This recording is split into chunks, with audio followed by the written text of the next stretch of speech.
I came home to an empty lot, 3 weeks away on business, and my lakefront cabin, 34 years of memories with my late wife, just gone.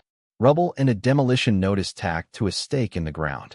I'm standing there, suitcase still in hand, coffee mug dangling from my fingers, looking at what used to be my entire world, and all I can think is, you have got to be kidding me. You know what I mean?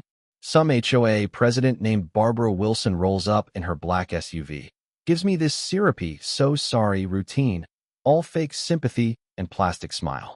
She actually has the nerve to tell me. Perhaps elderly residents should read their mail more carefully. Yeah, that happened. The whole thing was a setup from the start. 3 weeks away in Austin on a consulting job, I tossed some overdue HOA fees letter in the trash. Looked like spam, right?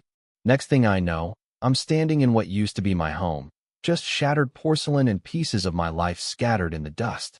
15 years with Amanda, my late wife, her laughter still echoing in my mind from a kitchen window that no longer exists. Sunday mornings on the porch, sunrise on the lake, gone. And now, just the crunch of broken tile and the smell of sawdust. Then there's my neighbor Betty, 12 years living next door, never caused trouble for anyone. She comes running over, tears in her eyes, wringing her hands. Jeffrey, oh my God, I'm so sorry. The county crew showed up with badges and paperwork. Said your property was abandoned. She's rattling off details, voice shaking, describing the uniforms, the clipboards, the official demolition permits. And let me tell you, these folks weren't swinging sledgehammers for fun. This was a well-oiled operation, designed to look legal.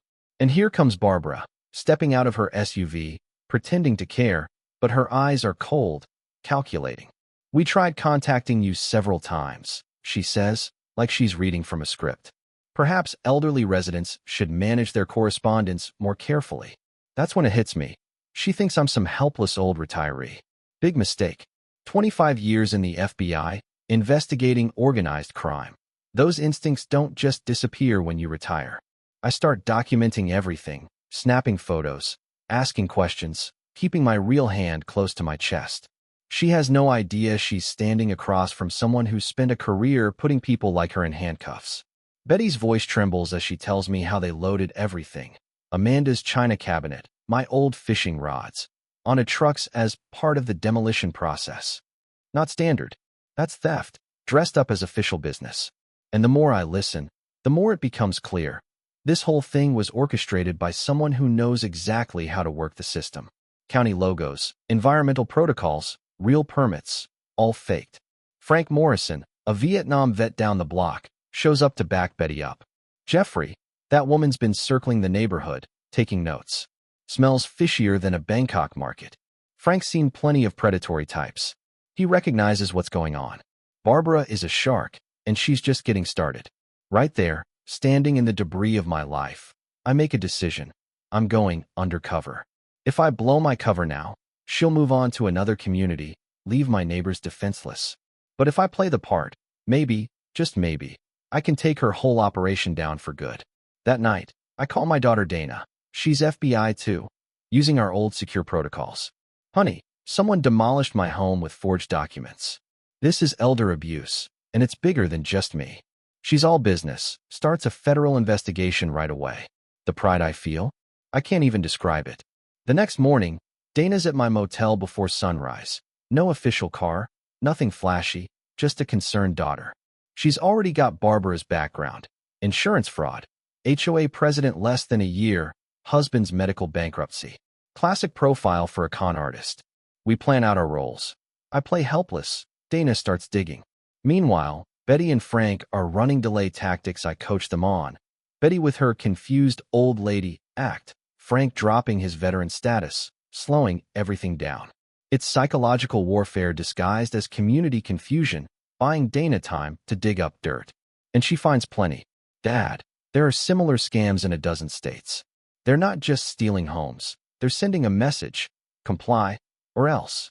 This is organized elder abuse on a scale I've never seen. Now, Rick Santos, the developer sniffing around my demolished lot, finds his permits tied up in red tape. Barbara's HOA funds get frozen by routine audits. Every contractor she hires finds themselves suddenly in trouble with the IRS. Dana and her friends at the Bureau are systematically dismantling their operation, one bureaucratic nightmare at a time. But the thing that makes my skin crawl is how deep Barbara's forgeries go. Official signatures, reference numbers, everything checks out unless you know exactly what to look for. And I do. One signature, supposedly from a county official I used to work with, totally wrong. That's the crack in the armor. Frank brings me doorbell camera footage of the demolition. We watch Barbara pointing at Amanda's cabinet, talking about undesirable elderly residents. She's directing theft and intimidation in broad daylight, thinking she's untouchable. But there's a bigger fish behind her. Barbara's just the face. They're planning to move through every elderly home on this lake. We bring in my son Ryan, a CPA who specializes in fraud. Between him, Dana, and me, we start tracing money, unraveling the web. Turns out, Barbara's been on federal watch lists for months. Someone's been tracking me, and not just since the demolition. Someone way above Barbara's pay grade. The tension ratchets up. Barbara gets desperate. When intimidation doesn't work, she escalates to direct threats. One night, Frank calls. Betty's house, strange cars, sounds like a break-in. I rush over, see Barbara standing there with her clipboard, 2 men behind her. They claim they're doing a property inspection for hidden assets. Betty's terrified. They're threatening to tear her place apart, search for anything valuable. This isn't management, it's armed robbery. I step in. Ma'am, what exactly are you doing? Just enough force to make her hesitate. She tries to push me, tells me to mind my own business. I let her think she scared me off, but I'm documenting every second. What really rattles me, though, is how much they know about Betty's pension, her daughter in California, Frank's military records, even my own FBI background. That info isn't public. Someone's been feeding Barbara classified details. This isn't just fraud, it's a breach at the highest level. The neighborhood comes alive. Frank, battle-hardened as ever, coordinates with me. Phone's out, neighbors recording, cops called. Barbara doesn't back down. She thinks her connections will protect her. But I'm not the only one with a few tricks up my sleeve. Next morning, Dana drops the act. She rolls up with her badge out, official FBI, and Barbara's face just drops. Ms. Wilson, you're under investigation for federal crimes, elder abuse, fraud, unauthorized database access. Betty's in tears. Frank just nods. We're actually protected. The whole neighborhood starts to realize they have real backup. Barbara's confidence unravels fast. Her bank account's frozen, permits revoked, every contractor bailing as the feds close in. She tries to bluff her way out, throws up every defense in the book. It's just a civil matter. You have no jurisdiction. Dana's having none of it. Crossing state lines, targeting the elderly, forging government documents? That's federal jurisdiction. But then, Barbara pulls her trump card, leaves a manila folder on the ground, walks away with a cold smile. Inside is a 25-year dossier on my whole family. My personnel file, Amanda's autopsy, Dana's Quantico graduation, even Ryan's CPA credentials. It hits me. This isn't just some HOA scam. Someone with government-level access has been watching us for decades. Ryan traces the money. This is no small-town con. There's organized crime money, national scale, someone funding Barbara to the tune of millions. As we're closing in, I get an encrypted message. Your cover is blown. Extract immediately. It's from inside the bureau, but not a contact I know. Someone is playing both sides. Barbara's last play is direct violence. She sends a crew to Betty's and Frank's homes, tries to terrorize them into silence. But we're ready. Dana's coordinated with the FBI's tactical team.